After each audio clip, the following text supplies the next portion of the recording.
at street level here. This is the art museum. Okay. Now remember, the initial story was he took a cattle bus to town, and he got off, and he was seen walking eastbound, it said, past the art museum. Okay, so maybe he's just like casing the place. Okay, so now I just went past the art museum. Now I'm gonna walk that westbound to the building the shooting happened.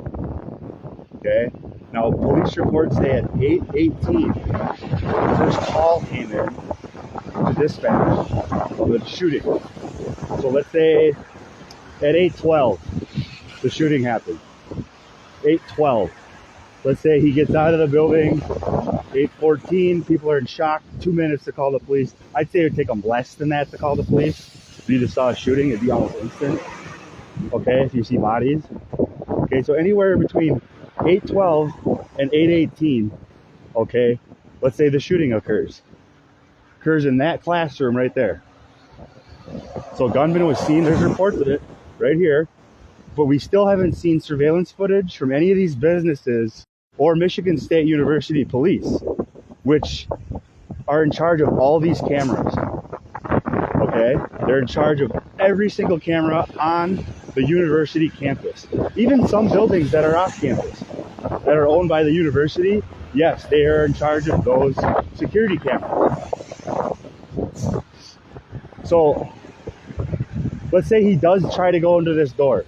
Remember, it's nighttime. All the doors should be locked. Past 5 p.m., they lock. Unless there's a night class. Okay? This door is locked. Okay? Door 7, 8, locked. What's right there? That's a security camera. If the shooter did enter that door, I want to see the exact timestamp he entered the building. Have they given that? No. Okay? They have not. I'm going to take you inside the building. And then when there's a nationalized shooting, active shooter, they always play the 911 dispatch call.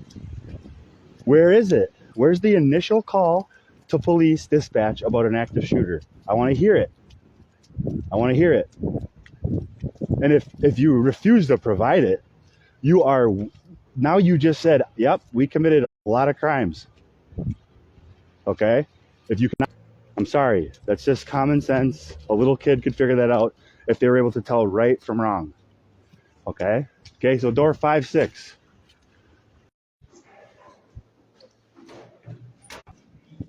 Okay, this is where this is Berkey. Okay, so let's say he does enter. He does enter the north door. This is the class, this is 114. Locked off. It's weird that they put lost and found up there, right? There. Okay. Again, there's no security cameras in here. Let's see if there's one here. No security cameras here. It's just that one. There's a security camera outside that door. I mean, it should show him come in. There's one on every entrance. So we should see him coming in the building. And if there is a photo or surveillance camera of him inside here, where did it come from? Where did the photo come from? Because there is no cameras. So where did they get it? Okay. And why do you do that? I would keep that open so we could investigate. I would take my FBI agents in here and I would have them redo this crime scene 1,000,000 times over again until we got it right. Like, are you serious? Okay, let's say he gets out. Boom, boom, boom. Multiple shots fired. Okay, where's the call coming from? Did it come from this building? They don't say that.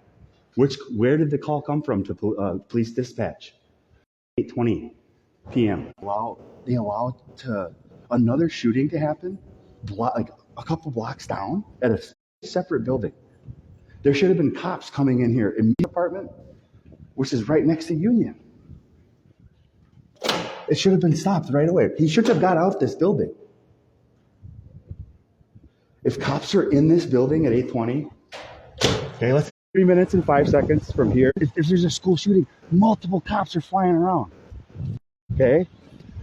So what did they see? And I wanted the shooter should be on one of the cops' body cam footage or dash cam footage. Why is he not? All right, now we're walking down this way. Okay, so now think about chaos. A shooting just happened at Berkey Hall. In there at 8:20. If I'm a shooter, then the first shot fired over here is at 8:26 or 8:27, and McRae leaves at 8:30. Okay? The emergency alert. Here's the biggest failure and dereliction of duty by our police officers and first responders, fire, all of them. Because they know what they did. 8:18, first shots fired at Berkey Hall. If I'm a chief, I'm putting my cyber team. You're getting that face out there. You're getting the face out to the public immediately. Are you serious? Okay, so they call. Dispatch knows there's a school shooting. You're pulling that camera right away. You have live surveillance in your command center, Michigan State University Police. You could have pulled that guy's picture, had it to police officers that were on their way here already. But hey, how about this? You sent out the first emergency alert right when Brian Frazier died. And again, that's 12 minutes. You could have literally looked at the film and put the shooter's picture up out to the entire public. Why was that not done? Because this is a corrupt cover-up for something much larger. Okay?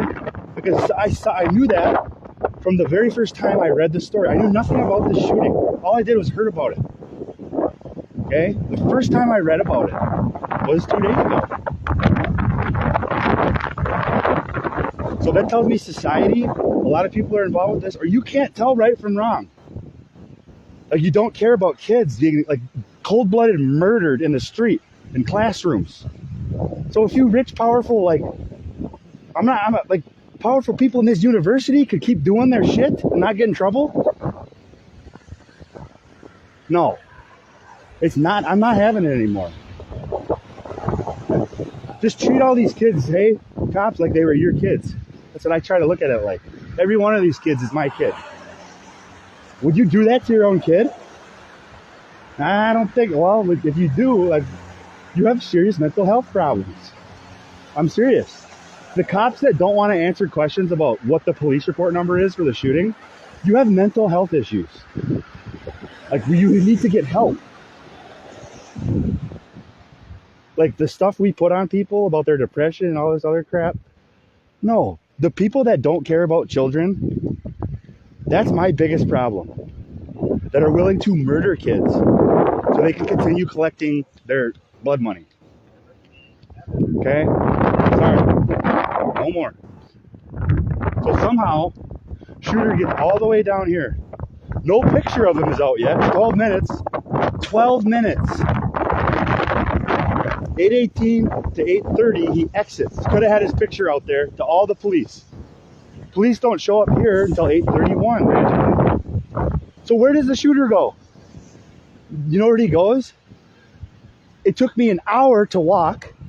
Okay, and the way they say he came into town, where it finished, I talked to eyewitness McDonald's employee who saw the end of the incident where McRae died.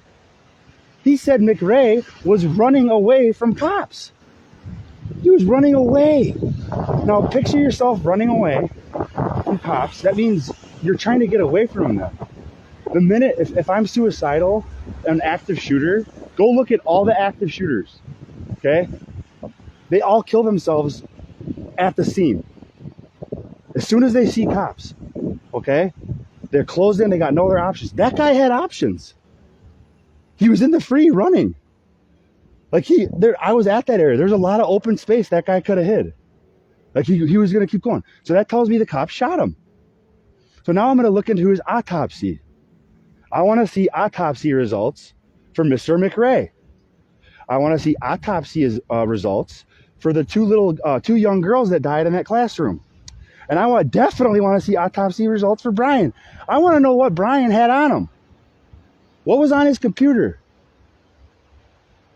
Why did a shooter go to Berkey and shoot people He passed up 5 buildings, multiple other people he could have went after, but instead he goes after Brian right at this building. So what I gotta go as an investigator who cares about people, what did Brian know? What did Brian know? I read a little bit about him from our own Mason newspapers. He was part of the Catholic Church, very smart kid, president of his fraternity, okay? I'd imagine he uncovered the same thing about his own church and family and university that I uncovered about my family. It's what made my dad poison my mom with rat poison. My dad poisoned her because she found out and reported it. She reported the church and the school. She uncovered it, okay? So how does the shooter, they say he exits north door. Still no picture of him out yet to the public because you didn't put the picture out until 11/18. These are questions that an honest society would be asking local police. If you weren't all like involved with this weird child trafficking ring that you're okay with. Like you're okay with it. You're okay with kids dying. And if you are involved, if you're on one of these church clubs, okay, or fraternities or sororities, okay, and you don't know, they didn't tell you what your club is actually part of, that's what it's a part of. You're part of covering up and going after very good people that care about people and want to do the right thing. That's not what the church is supposed to be about. And you read that book, but if you really read that book, you really figure out what it's about. And you're asked why there's 66 books in the Bible. Why? I don't know. It's a weird number to make it. Seems like it's by design. Okay? So he gets off campus, and it still doesn't say, it's not clear about where the kid died. Like on this report, does it talk about any of the victims when they died? On the official police report, it doesn't even talk about when the victims died. You know what I mean? So that's where we're at. You can tell if you care about children and use common sense, this investigation will be and needs to be reopened. So I, as a director of the FBI, I would immediately go look at all the autopsy results now. Does the police's story even match up? I would go look up, I would talk to every chief of police, deputy chief of police, and I would ask them, I would re-question them because it doesn't add up. That's all you have to do is ask them questions and they don't have an answer. That's why there's no police report number. Okay, DeWitt, I called DeWitt police. They don't even have a police report number for McRae dying. Like that's a pretty big report. You have to provide that to the public, and if you don't, that just proves you're corrupt. There's no other way around. You can't mansplain that. Oh, we're busy with paperwork and administration. Well, do these kids' lives matter to you? These 3 kids that died, cold-blooded murder. So I want to know who did it. Who really shot these kids? Because I can guarantee you, if it was McRae, there had to be somebody else, because otherwise they'd have surveillance footage of them running and walking, building to building. So my theory is, who knows the campus the best? Who knows the underground tunnels the best that connect all these buildings? Well, cops. Cops and Masons, the ones that build them. So that's where this investigation is leading me. Just by asking questions, okay, and observing things. Yes, and the fact that Brian Frazier's, one of his fraternity brothers, was very nice. He wanted to answer questions for me. And as soon as I started asking that kid questions about Brian, 2 other guys came over, and the guy literally said, "Is this about child trafficking?" He said that all drunk. I didn't say that. And then, the leader of their crew said, "You need to leave." Like, buddy, I'm trying to help you. Don't you guys care about Brian or what happened to him? That's how good they are. Like, they're a good team, these Masons and cops, but they're not like for good. You know what I mean? They're a good team for very, very dark, evil stuff. That's not what you want to be a good team for, boys. Okay? I mean, I think enough people have finally, across the country, woken up to the fact that, yeah, there is something off, okay, and that it needs fixing. I think we all recognize that as a country. We can't keep doing this. No more. Like, we don't need violence. We don't need make-believe school shootings. Not saying it was make-believe, but you made all this up because you kept changing the timeline of events. I mean, initial reports you changed. Like, there's no, like, even on like CNN, I watched the live news reports of that night. You didn't even have the picture of the guy or name. When really, if he got on the bus, you should have his name, okay? If he bought a bus ticket, you should have his name right away. Like, your story doesn't add up at all. And the fact that you didn't write police reports on it, it's very bad. How do you clean up so much corruption? Okay, if I'm in charge of the FBI, okay, I only have so much manpower, and I mean, it's a lot of the country is involved with it. How do you clean that up? Well, I would start by asking people to look in the mirror. Look in the mirror and imagine you were a child, okay, getting trafficked, or imagine if you were a child trying to do the right thing like Brian, because here's the other thing. Another theory I have is Brian, much like I did, because this happened to me. I went to go submit a report to the FBI, okay, in church. I did this at my church. Once I figured out what was going on, I had my computer shut off as I was about to submit the report. I never seen it in my life. So I tried to go to the private bathroom in my own church. Like, two ladies jumped up and sprinted to the bathroom, so I couldn't go in there. So I tried to submit another one and another one. Like, I guarantee you, like, he submitted what he found. He did the right thing. And it probably got out like a virus. And they were trying to contain what he got out there. Okay? That's a more likely problem. Like, that's plausible. Okay? That's why they waited forever to put the guy's picture out until they had that contained. What he got out, they made sure it was contained. That was it. So we'll be able to see that pretty easily. But we just have to look. We just have to look. Love you. Have a great day.